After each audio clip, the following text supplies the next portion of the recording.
orang-orang yang sakit, tapi sabar untuk orang-orang yang menjaga orang-orang yang sakit itu juga perlu kesabaran juga gitu. Karena kita memberikan semangat kepada mereka. Jadi dokter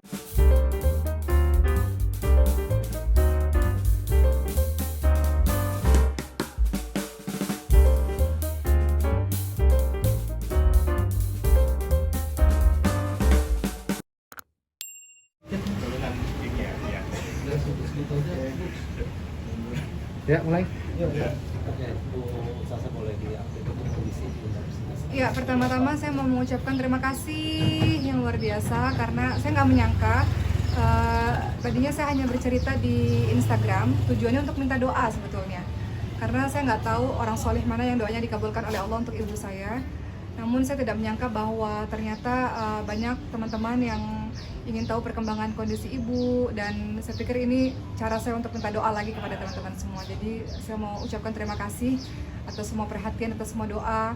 Kadang-kadang saya ketemu orang kemudian mengatakan, ibu gimana kabarnya? Jadi kadang-kadang saya suka terharu juga dengan itu. Termasuk makasih ya untuk teman-teman semua yang berkali-kali nanya kabar ibu. Alhamdulillah setelah 11 hari di ICU di Kota Mekah dan kami bisa pulang ke Indonesia dengan baik, alhamdulillah. Ibu saya sekarang masih di ICU. Setelah ini saya akan datang lagi ke rumah sakit karena dokter mau ketemu sama saya. Sudah 5 hari di ICU di Jakarta, tapi ibu dalam keadaan membaik. Tidak seperti ketika di Kota Mekah. Di Kota Mekah itu masih pakai ventilator dan alat-alat yang sangat banyak yang saya nggak tahu itu alat apa.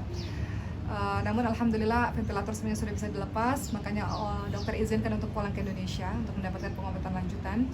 Namun ternyata sampai di Indonesia masih harus di ICU lagi. Jadi ini hari kelima, tadi dokter mengatakan lagi, para suster di ICU mengatakan ibu saya harus transfusi darah lagi karena HB yang rendah. Jadi memang dalam 1 bulan ini memang saya banyak mengosongkan waktu untuk tidak pergi keluar kota untuk berdakwah. Seperti biasanya kan selalu keluar kota untuk berdakwah. Karena memang masih fokus dulu dengan ibu, jadi nggak terlalu banyak bekerja atau berdakwah, nggak terlalu banyak keluar rumah terlalu sering karena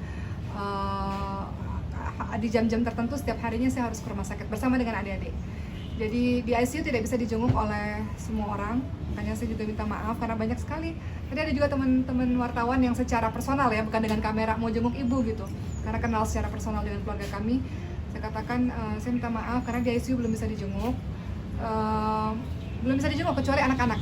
Jadi dokternya mengatakan anak-anaknya ibu saja yang boleh jenguk karena keadaannya ringkih, tulang dadanya masih retak, dan kemarin ada infeksi paru karena mungkin pulang dari Kota Mekah menuju ke Indonesia banyak udara dan sebagainya, jadi ada infeksi paru sedikit. Jadi memang belum bisa dijenguk. Mudah-mudahan nanti ketika ibu sudah pindah ke ruang rawat inap dan sudah pulang ke rumah saya, sudah lebih stabil, baru bisa dijenguk oleh banyak orang. Sekarang paling yang saya siapkan di rumah persiapan untuk kamarnya ibu, karena tadinya ibu kan tinggal di rumah saya. Setelah itu ibu tinggal di rumahnya Ricis setelah itu. Kemudian memilih untuk tinggal di rumah Ricis yang lama di Kebagusan ya. Tapi semenjak ibu sakit ini, saya katakan ibu nggak boleh di mana-mana, harus di rumah saya. Dikarenakan rumah saya itu dekat sekali dengan rumah sakit. Karena pengalaman gagal jantung kemarin, kalau kita terlambat sekian menit, orang yang sudah berhenti nafas, ibu berhenti nafas 5 menit. Kenapa 5 menit? Karena rumah sakitnya ada di bawah hotel kami. Jadi cuma butuh waktu 5 menit ke rumah sakit itu. Saya nggak terbayang kalau rumah sakitnya jauh. Jadi saya katakan ibu harus tetap di rumah Oki, rumah sakitnya dekat, orang-orang banyak. Jadi kalau ada apa-apa ketahuan. Karena saya nggak mau terjadi seperti papa saya yang kami nggak tahu. Papa saya kayaknya serangan jantung juga. 8 jam kemudian kami baru tahu pada saat sudah membiru, sudah kaku, sudah dingin. Saya nggak mau itu terjadi lagi gitu, untuk orang-orang yang saya cintai. Jadi begitu, sampai hari ini masih terus bolak-balik ke rumah sakit, teman-teman semua. Sekali lagi saya ucapkan terima kasih untuk seluruh perhatian dan seluruh doanya. Tapi ibu saya sudah bisa diajak komunikasi, sudah sehat dalam artian bisa diajak komunikasi walaupun masih berbaring, tapi kami sudah bisa bercengkrama banyak dengan ibu. Jadi ibu membaik dikarenakan doa dari teman-teman semua. Jadi saya ingin ucapkan terima kasih untuk semuanya lah, ibu seperti itu karena lewat doa dari teman-teman semua. Jadi kalau di rumah sakit minta pulang kalau orang tua tuh? Iya. Jadi waktu di ICU di Kota Mekah, itu namanya delirium ICU. Jadi saya jadi banyak tahu tentang dunia per ICU-an, di dunia rumah sakit ya. Ibu saya itu kan diikat ya teman-teman waktu di ICU, karena biasanya kalau lagi sadar berontak lagi gitu. ketika berada di kota Mekah, ibu saya memang mengalami delirium ICU. Jadi ICU itu kan bukan sesuatu tempat yang nyaman ya, dengan alat-alat yang banyak sendiri di ruangan, sesuatu yang menakutkan sebetulnya. Jadi saya ingat ibu saya itu waktu di ICU di kota Mekah, setelah koma, beliau bisa membuka matanya. Di hari ke-8-an ya, kalau saya nggak salah, beliau berontak dan beliau nangis sepanjang malam, kata suster, karena saya nggak ada di situ. Jadi ketika saya datang di subuh hari, biasanya saya jam 2 pagi atau jam 6 pagi di Ka'bah, setelah itu saya jenguk ibu saya langsung berontak dan mau pulang gitu. Sampai akhirnya dokter harus kasih sedasi ya, supaya tenang lagi, supaya tidur lagi gitu.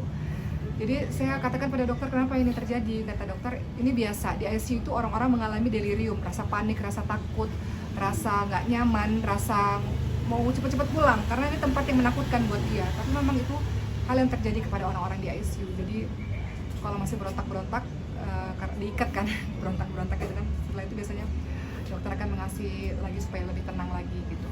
Tapi sekarang ibu kondisinya alhamdulillah sehat, sehingga di ICU sekarang ini alhamdulillah dalam kondisi yang relatif lebih stabil lah. Jadi beliau lebih nyaman di rumah sakit. Mungkin juga karena di Indonesia mungkin ya. Kalau di kota Mekah kan mungkin nggak ngerti bahasanya, semuanya pakai bahasa Arab mungkin. Jadi ibu ngerasa asing gitu. Tapi di Indonesia suster-susternya juga lucu, baik, ngajakin ngobrol terus, ngajakin cerita terus. Jadi ibu dalam kondisi yang nyaman berada di rumah sakit. Seperti itu. Gitu ya, Daya. Selama ibu udah dirawat di ICU, kira-kira dari pribadi sendiri ibu Ustazah, apa yang ibu Ustazah lakukan? Ibu saya. Ya. Apa yang saya lakukan? Tentu saja ya Allah, saya banyak menyaksikan betapa Allah banyak mengabulkan doa dengan begitu cepat. Karena kan dokter mengatakan ini kasus sangat susah. Orang yang sudah berhenti nafas 5 menit atau bahkan lebih, itu bukan kasus yang mudah. Bahkan dokter mengatakan kamu banyak berdoa, karena peralatan terbaik sudah digunakan, pengobatan terbaik sudah diberikan. Ketika saya tanya sama adik saya yang nomor 2 dokter kan, dokter Cindy, apa artinya kalimat ini? Katanya dokternya udah ya pasrah gitu, udah memberikan yang terbaik, tinggal kita berdoa saja gitu. Kami juga sudah mempersiapkan semuanya kalau terjadi sesuatu yang buruk. Namun Allah cepat sekali mengubah keadaan seseorang kalau Allah sudah berkehendak dengan doa gitu. Jadi saya pikir jangan pernah kita berhenti dalam berdoa, jangan pernah berputus asa, jangan pernah kehilangan semangat. Selalu ada cahaya, selalu ada jalan keluar, selalu ada kabar gembira. Yang penting sabar dalam menjalani hari-hari. Sebenarnya sabar itu bukan hanya untuk orang yang sakit, tapi sabar untuk orang-orang yang menjaga orang-orang yang sakit itu juga perlu kesabaran juga gitu. Karena kita memberikan semangat kepada mereka. Jadi dokter mengatakan orang yang sakit itu yang paling penting adalah semangatnya untuk tetap terus hidup, semangat untuk tetap terus bertahan. Jadi berikanlah semangat itu kepada orang-orang yang sakit. Jadi sekarang yang saya lakukan, sekarang di rumah saya mempersiapkan kamar untuk ibu, karena ibu nggak bisa di lantai 2 ya, harus di lantai dasar, nggak bisa naik tangga dan sebagainya. Kemudian mempersiapkan kontrol-kontrol pengobatan selanjutnya. Harus, kalau pengobatan itu harus ditemani oleh anak-anak. Kemudian obat-obatan, kadang-kadang ibu saya suka buang obatnya, suka nggak diminum obatnya, itu harus lebih ketat dalam urusan obat. Saya kemarin waktu di ICU Kota Mekah, saya minta kepada Allah kasih saya kesempatan untuk kembali bisa bakti sama ibu saya, ya Allah gitu.